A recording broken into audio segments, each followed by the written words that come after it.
So ఆ క్రమంలోనే ఆ వ్యూహంలో భాగంగానే ఆయన ఢిల్లీకి పిలిపించుకుని కేంద్ర మంత్రి పదవి ఇచ్చి నాగబాబు గారిని ఇక్కడ అకామిడేట్ చేయడం. ఎందుకంటే ఒకే క్యాబినెట్లో అన్నదమ్ములు ఉండటం అనేది కొంచెం ఇబ్బందికరంగా ఉంటుందనే ఆలోచన అటు జనసేనానికి ఉంది, ఇటు తెలుగుదేశంకి కూడా ఉంది. బీజేపీ దాన్ని సద్వినియోగం చేసుకునే ప్రయత్నం చేస్తోంది. ఇంకా బోల్డెన్ అంశాలు మనతో చర్చించడానికి బిగ్ డిబేట్లో పార్టిసిపేట్ చేస్తున్నారు సిహెచ్ కృష్ణాంజనేయులు గారు, సీనియర్ జర్నలిస్ట్, పొలిటికల్ అనలిస్ట్, అలాగే మెరుపుల మహేష్ గారు, జనసేన అధికార ప్రతినిధి, ఇంకా రేగిడి లక్ష్మణరావు గారు, వైసీపీ అధికార ప్రతినిధి, టీడీపీ అధికార ప్రతినిధి, మరి కాసేపట్లో జాయిన్ అవుతారు. టు స్టార్ట్ విత్ కృష్ణాంజనేయులు గారు, బోల్డెన్ డెవలప్మెంట్స్. మోహన్ బాబు గారులానే ఉన్నారు, ఏమీ మారలేదు అనేది అర్థమైందిగా. 2007 చూస్తే ఆ సంఘటన చూస్తే అప్పటికన్నా ఇప్పుడు ఇంకా చాలా విగర్ కనిపించింది ఆయన ప్రజెంటేషన్ పార్ట్కి వచ్చేప్పటికంటే.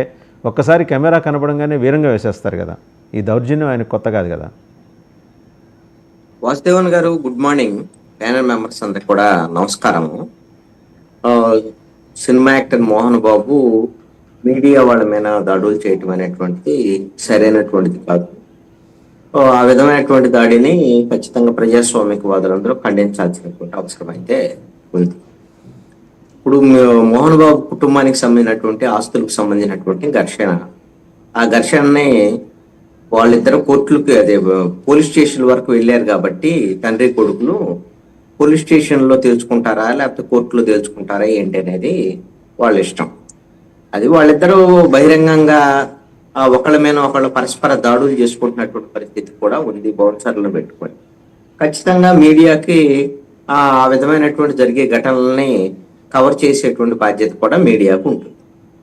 కాబట్టి మీడియా అక్కడికి వెళ్ళింది. వాళ్ళు ఘర్షణ పడకుండా, వాళ్ళకి ఏమి ఇబ్బంది లేకుండా ఉంటే, వాళ్ళు కేసులు పెట్టుకోకుండా ఉంటే వాళ్ళ ఇంటికి వెళ్ళి మీడియా వాళ్ళు ఏమి కెమెరాలు పెట్టి తీయరు కదా. మీడియా వాళ్ళకి ఏం అవసరం లేదు. మరి ఆ విధంగా మీడియా బాధ్యతాయుతంగా వ్యవహరించేటువంటి వాళ్ళ మీద ఈ విధంగా మోహన్ బాబు దాడి చేయటం అనేటువంటిది పోలీసులు కూడా దాని మీద చర్యలు తీసుకోవాల్సినటువంటి అవసరం అయితే ఉంది. అయితే ఇంకొక అంశం కూడా ఏమిటి అని అంటే, వాళ్ళ ప్రతి కుటుంబాల్లో కూడా ఆస్తి తగాదాలు, ఘర్షణలు ఇవన్నీ కూడా ఉంటాయి. మీడియా కూడా ఎంతో కొంత తన పరిధిలో తను వ్యవహరించడం కూడా ఒక బాధ్యతగా స్వయం నియంత్రణ పాటించాల్సిన అవసరం కూడా మీడియాకు ఉంటుంది. అది లేకుండా వాళ్ళ మన పరిధిలో ఎంత మెయిన్ గేటు లోపల నుంచి ఆ గేట్లు దాటి, గోడలు దాటి కెమెరాలు తీసుకెళ్ళి అలా చేయాల్సినటువంటి అవసరం అయితే ఉండదు అనేటువంటిది నా అభిప్రాయం.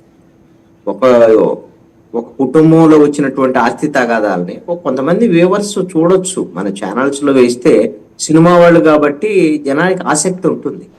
ఆసక్తి ఉన్నంత మాత్రాన వాళ్ళ మధ్య ఆస్తి గొడవ ఇప్పుడు 4 రోజులు ఉంటుంది, 5 రోజులు. అసలు ఆస్తులు గొడవ లేని చోట అండి, అక్కడ ఆస్తి ఉన్న చోట గొడవ ఉంటుంది. మొన్నటికి మొన్న ఇప్పుడు జగన్మోహన్ రెడ్డి షర్మిల గొడవని మన దేశం అంతా చూస్తానే ఉన్నాం కదా. అది రాజకీయ అంశంగా ఉంది, ఆస్తులు గొడవగా ఉంది.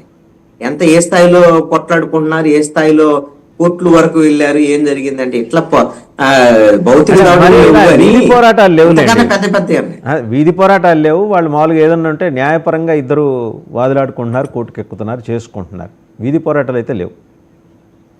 అదే వీధి పోరాటాలు లేవు. అందుకనే ఆస్తులు అన్న తర్వాత గొడవలు ఉంటాయి, అన్ని చోట్ల ఉంటాయని. ఈ వీధి పోరాటాలకు ఎక్కారు కాబట్టి వాళ్ళు అల్లరిపాలయ్యారు. అందుకని మీడియా కూడా వీధి పోరాటాలకు వచ్చినప్పటికీ కూడా వాళ్ళు వీధి పోరాటాలు చేసుకుంటే మీడియా తన పరిధిలో ఉండి తన పరిధి వరకు వాటిని చూపించేటువంటి ప్రయత్నం చేస్తే బాగుంటుంది అనేటువంటిది. ఏదో సినిమా వాళ్ళకి సంబంధించినటువంటి విషయం కదా, మనం చూపిస్తే అందరూ చూస్తారు కదా, దాని మీద ఆసక్తి ఉంటది కదా అని బ్రేకింగ్ న్యూస్ లోను మెయిన్ వార్తల్లో ఈ 3 రోజుల నుంచి ఈ వార్త చాలా కీలకంగా ఉంటుంది. అంత ప్రయారిటీ కూడా అవసరం ఉండదు. అంటే ఆంధ్రప్రదేశ్లో కూటమి పార్టీలకు కూడా కావాల్సింది ఇదే కదా, కొంచెం డైవర్షన్, మన మీద ఫోకస్ తగ్గుతుంది, కొంచెం ఆ అంశాల మీద జనం పోతారు, కొన్నాళ్ళు మనల్ని ఈ సూపర్ 6 గురించి అడగరు, మాట్లాడరని. అదే అంటే ఇప్పుడు గంటలకి రోజుల వారీగా డైవర్షన్ చేసుకుంటూ ప్రజలకి తనకి ఏమి రావాలి, ఏమి రాలేదు ప్రభుత్వం నుంచి అనేటువంటి దాని మీద